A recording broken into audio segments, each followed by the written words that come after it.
In this lecture, we're going to talk about how to paint objects that are glowing. So here's an example of what we're going to be painting. We're doing a cube again. I want it to look like there's this glow emanating from the inside of the cube. So I'm going to show you how to get this effect and how you can add it to anything else you paint. So we're going to go ahead and turn these layers off, and we're going to start with just the basic green cube. You can download this from the resources and paint on top of it. So first things first, we're going to go ahead and make a new layer. And we're going to set this layer to multiply, okay? Now on this layer, we're going to get a very light green color about here. And we're going to be using a soft airbrush with the size brought down pretty low. And then I'm going to select my shape layer for the box so we don't paint outside the lines, okay? So we're making sure we're on the right layer, set to multiply. And we're going to go ahead and come in here and darken up some of these edges here. Now the reason we're doing this is because the light is coming from the inside, and where these edges are is where it's farthest away from the light and things start to get the thickest. And I'm actually going to bring this a little bit darker as well. There we go.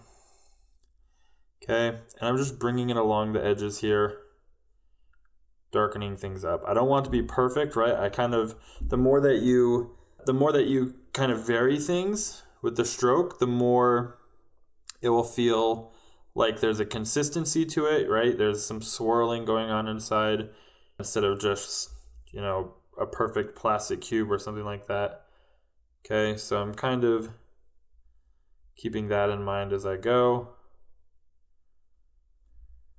Then I'm bringing it along this edge here. I'm kind of curving the corners a little bit. Now, keep in mind, even though something's glowing, there's still going to be light hitting it, unless the glow is so bright that it's brighter than all other light sources around it, it's still going to have a little bit of shading. So you can see that we still have our shadow side and our light side, right? So it still has a little bit of that going on. Okay, perfect. So that'll do for that so far. Next, what we're going to do is come up here, we're going to make a new layer, and we're going to set this one to overlay. Okay, then we're going to pick a different color. Instead of what we have here, we're going to pick a really bright blue color, very saturated, very bright. And with our airbrush selected, we're going to just start painting a glow in the middle of this cube. And I want to feel like it's centered towards the middle. So I'm keeping it right here in perspective where I think that would be. Okay. Excellent. And let's experiment if we move this down below. I think that looks better. I'm going to actually move this below our multiply layer when we do this. Okay. I'm going to bring it a little bit more saturated, and we don't want to do that. I want to keep it bright. Nope, let's just keep it where it was at. But we are going to move it all the way over here to almost white to really get inside the center here where it glows the brightest. Okay. Excellent. And then we can Gaussian blur this just a little bit to really get that glow effect. Excellent. Now, we're not quite done yet.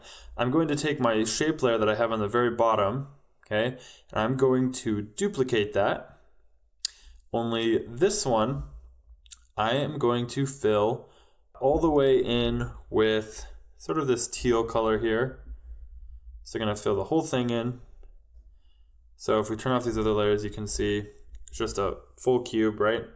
Then we're going to take this layer. We're going to set this one to add under the lighten menu. And then we're going to take the Gaussian blur tool and just blur it out. Oops, first we need to make sure we have this deselected so that it can go outside the lines. Let's try that again. So we're going to take this layer, once it's deselected, hit Gaussian blur. And this will cause it to have sort of that glow effect as it goes outside the lines. And we want this to be on top of all the other layers as well. Should keep that in mind. And then we're going to lower the opacity on that so that we get that glow feeling, but it's not quite so crazy. There we go. So now you can see it's glowing, it has that glow effect coming outside the lines. And we have this nice glowing cube.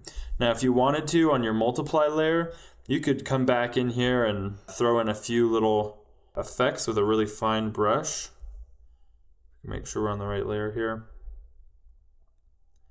Right, like maybe there's some little swirls going on in here or little bubbles, stuff like that, right? Maybe you want to come back in and darken up some of the edges a little bit that are maybe too bright, whatever you want to do, and just keep working it till it looks about where you want.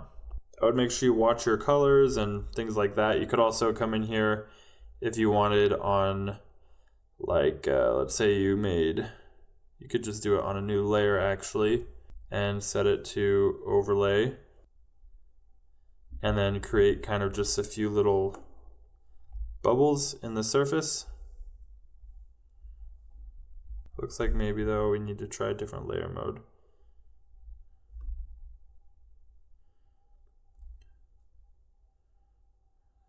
There we go. Something like that.